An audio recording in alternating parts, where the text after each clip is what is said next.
Shalom, selamat siang anak-anakku semua yang saya kasihi. Hari ini kita masuk materi baru ya.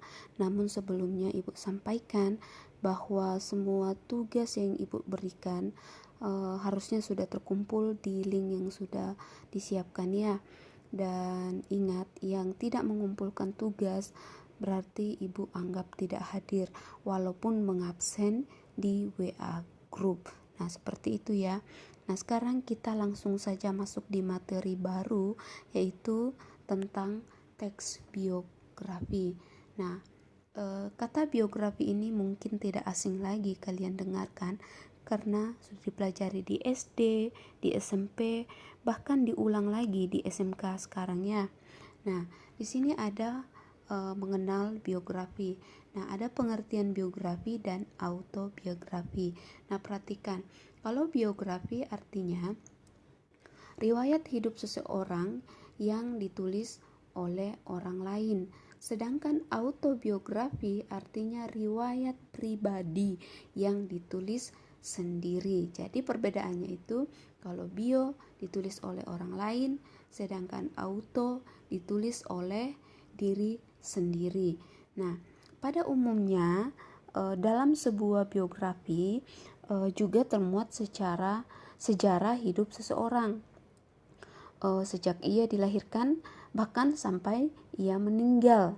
Nah, mungkin juga kalian bertanya, yang sering dijadikan bahan biografi atau yang bisa dituliskan biografinya itu kira-kira siapa ya? Jadi yang dijadikan bahan biografi itu misalnya tokoh terkenal, tokoh sukses, tokoh yang memiliki peran besar, dan tokoh yang menyangkut kehidupan orang banyak. Nah, contohnya pahlawan, negarawan, dan pengusaha, dan masih banyak lagi ya yang bisa dituliskan teks biografinya. Nah, sekarang kita masuk di dalam ciri-ciri biografi. Nah, kira-kira apa saja ciri-ciri biografi berdasarkan tujuan dan fungsinya? Nah, ada 3 teks biografi menurut tujuan.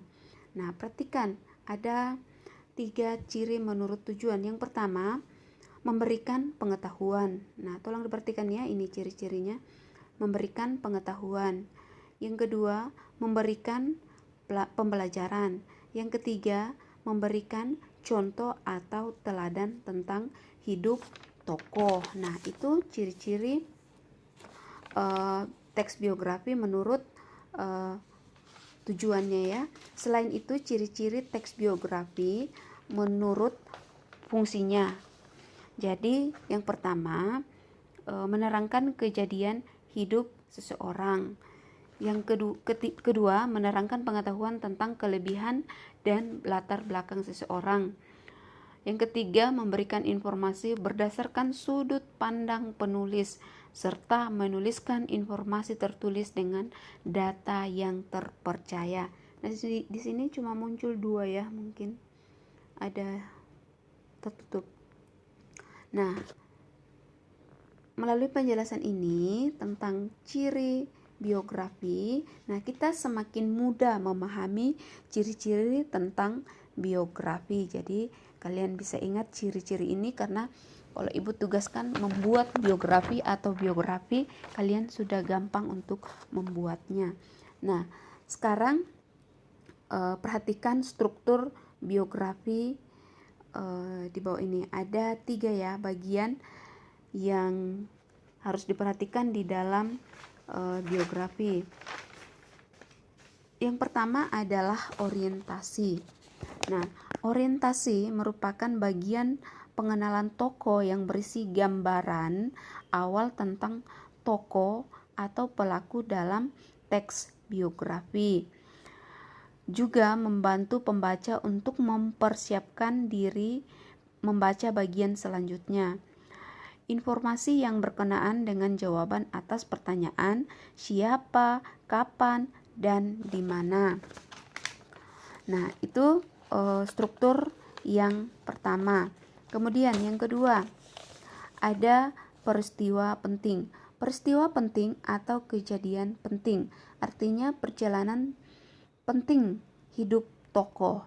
Nah, berisi peristiwa atau kejadian yang dialami tokoh yang disusun secara kronologis yang meliputi kejadian-kejadian utama yang dialami tokoh, termasuk masalah yang dihadapinya dalam mencapai tujuan atau cita-citanya. Hal menarik, mengesankan, menggagumkan, dan mengharukan yang dialami. Nah, itu tentang kejadian atau perjalanan penting hidup tokoh. Nah, kemudian ada reorientasi. Nah, reorientasi di sini artinya penutup atau cerita akhir yang terdapat di dalam teks biografi. Nah, berisi komentar atau pernyataan simpulan mengenai rangkaian peristiwa, pandangan penulis terhadap tokoh yang telah diceritakan sebelumnya. Bagian reorientasi merupakan bagian penutup yang bersifat opsional. Opsional artinya boleh ada dan boleh juga tidak. Nah, inilah ketiga struktur teks biografi. Nah, sekarang kita masuk di kebahasaan teks biografi. Salah satu ciri biografi adalah menggunakan sudut pandang orang lain untuk menceritakan tokoh biografi. Nah, perhatikan kebahasaannya di sini ya. Yang pertama, menggunakan kata ganti orang ketiga. Nah, kata ganti orang ketiga di sini maksudnya Ibu berikan contoh, ia, dia, dan nya. Kalau dibuatkan dalam sebuah kalimat misalnya, ia memanggil dia dengan berteriak. Nah, ada kata ia di situ sebagai subjek.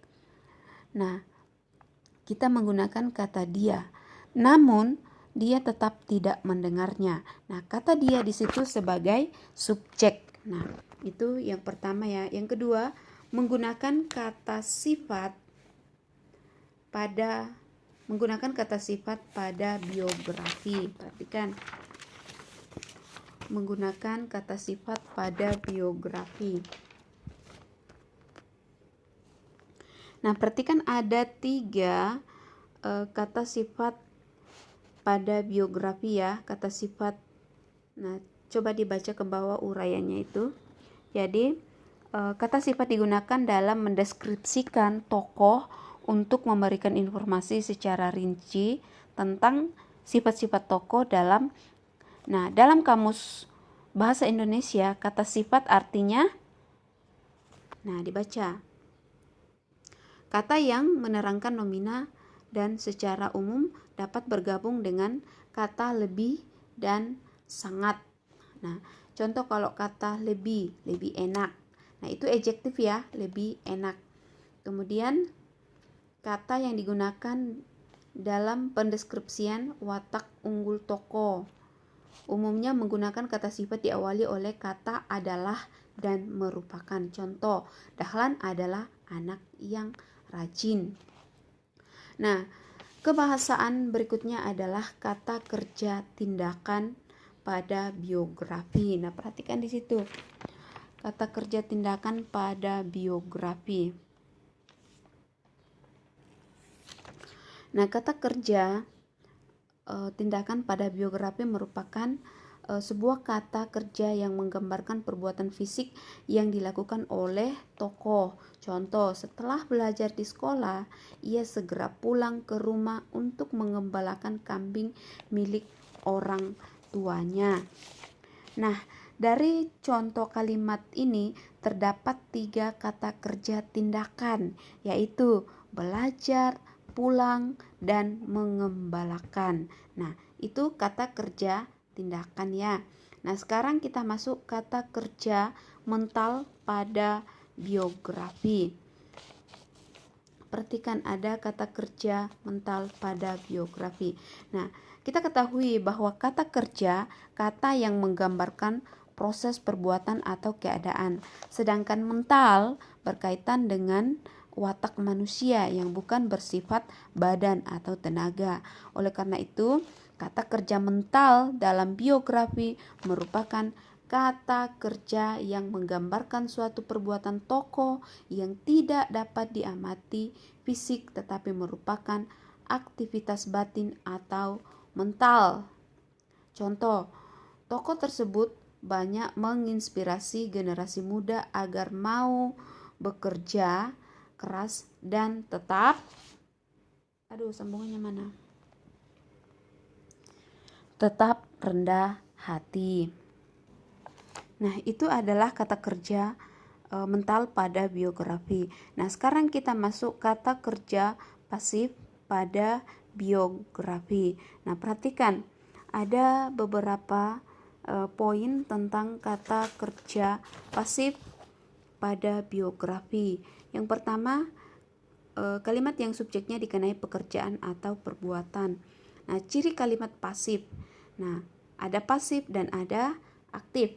Nah, kalau kalimat pasif subjeknya dikenai perbuatan tindakan, contoh, ada contohnya ya. Andi Firmansyah diincar beberapa klub Eropa setelah penampilan bersama LA Galaxy. Umumnya predikatnya berawalan di atau ter. Contoh, perhatikan contohnya. Andi Firmansyah diincar beberapa klub Eropa setelah penampilan bersama LA Galaxy. Raden Ajeng Kartini tertarik dengan kemajuan. Nah, di situ ada kata diincar dan tertarik.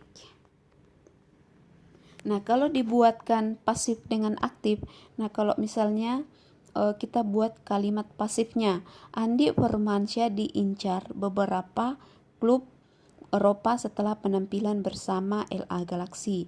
Nah, sedangkan kalimat aktifnya, beberapa klub Eropa mengincar, ada awalan me. Andi Firmansyah setelah penampilan bersama LA Galaxy. Nah, itu contoh kalimat pasif dan aktif di dalam teks biografi. Nah, sekarang kita perhatikan. Coba perhatikan penanda waktu pada biografi. Nah, terdapat beberapa penanda waktu pada biografi. Nah, coba perhatikan kalau untuk preposisi, ada preposisi artinya kata depan ya. Sesudah, sehabis, setelah. Nah, di situ ada kata kalimatnya, contoh kalimat. Nah, sesudah artinya sesudah lulus sekolah dasar ia melanjutkan sekolah ke kota besar. Nah, kalau sehabis, nah di situ ada juga kata sehabis dan setelah. Nah, konjungsi artinya kata penghubung. Nah, kalau kata penghubung, ditandai dengan sejak dan ketiga. Sedangkan kata depan, perhatikan kata depan. Pada keesokan harinya ada kata apa ya di situ? Pada keesokan harinya. Ketika. Ya bukan ketiga ya, pada keesokan harinya ia kembali melakukan pekerjaan tersebut dengan rajin. Nah, itu kalau untuk kata depan ya. Nah, perhatikan di bawah itu ada kata depan. Jadi kata depan itu kata yang biasanya terdapat di depan nomina atau kata benda ya. Kata depan pada tiap jenisnya memiliki beberapa contoh dan fungsinya yang berbeda. Misalnya kata depan itu di. Kata depan untuk menandai tempat. Jadi sejak lahir ia tinggal di rumah neneknya. Atau kata ke. Kata depan untuk menandai arah atau tujuan. Rumahnya di desa menghadap ke timur, ada ke di situ ya. Dari, misalnya dari. Kata depan yang menyatakan tempat, permulaan dari ruang dan waktu. Jadi kata depan, kata yang biasa terdapat di depan nomina untuk menandai keterangan di antara kalimat. Nah, itu adalah penanda waktu pada dan kata depan pada biografi. Nah, sekarang kita mau memperhatikan contoh teks biografi. Nah, ini ada Ibu berikan contoh teks biografi tentang B.J. Habibie. Nah, ini bisa dibaca ya. Ini ada berapa slide. Tolong diperhatikan. Nah, nanti setelah dibaca ada tugas. Tugasnya adalah tentukan keistimewaan dari teks biografi tentang tokoh B.J. Habibie. Jadi, apa keistimewaan dari teks tokoh Habibie ini? Misalnya, saya kasih contoh ya. Kalian saya suruh untuk membuat biografi ibu, dan apa kira-kira keistimewaan dari ibu. Mungkin kalian katakan ibu terlalu cerewet. Nah, itu keistimewaannya ya. Nah, yang kedua, tentukan selain keistimewaan, sifatnya juga ya. Jadi tentukan 3 sifat yang bisa diteladani dari teks biografi tokoh B.J. Habibie. Jadi cari 3 sifat yang bisa diteladani dari teks B.J. Habibie ini. Nah, kemudian tugas yang terakhir adalah ibu meminta kalian membuat satu contoh teks biografi. Terserah kalian ambil dari tokoh mana, apakah itu dari pahlawan, negarawan, atau seorang pengusaha. Kemudian ibu juga tugaskan untuk membuat autobiografi. Ingat ya, autobiografi tadi adalah riwayat hidup sendiri dan ditulis sendiri. Berarti itu riwayat hidup kalian. Nanti itu dibuat juga ya. Nah, untuk materi kita hari ini mungkin ibu akhiri dan ibu sampaikan, jangan lupa mengerjakan tugas dan kirim di link yang sudah disiapkan. Karena yang tidak mengumpulkan tugas, ibu tidak memberikan nilai dan ibu anggap tidak hadir di dalam absen. Nah, untuk materi kita hari ini ibu ucapkan cukup sekian dan terima kasih. Shalom.